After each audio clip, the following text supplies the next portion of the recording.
ដល់ពេលមានបញ្ហាចាប់ដើមរើបារះម៉ែថត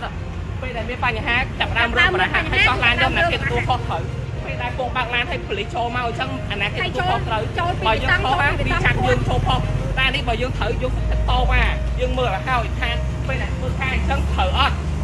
ភាពមិនប្រក្រតីក្នុងការអនុវត្តច្បាប់រឹតបន្តឹងច្បាប់ចរាចរណ៍នៅភូមិព្រៃទទឹងឃុំត្រពាំងវែងស្រុកកណ្ដាលស្ទឹងខេត្តកណ្ដាលនគរបាល7នាក់រងការព្រមាននិងអប់រំធ្វើកិច្ចសន្យា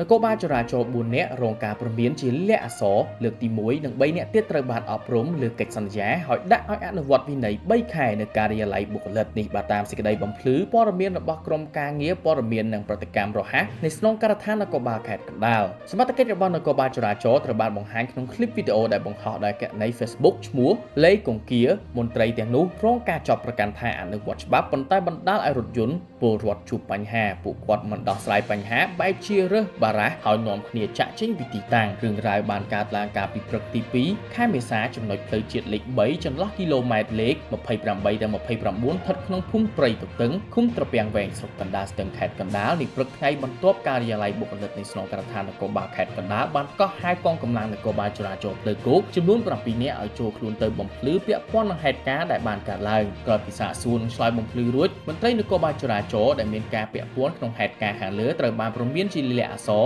លើកទី1និងចំនួន4នាក់និងអប់រំកិច្ចសន្យាចំនួន3នាក់ឲ្យ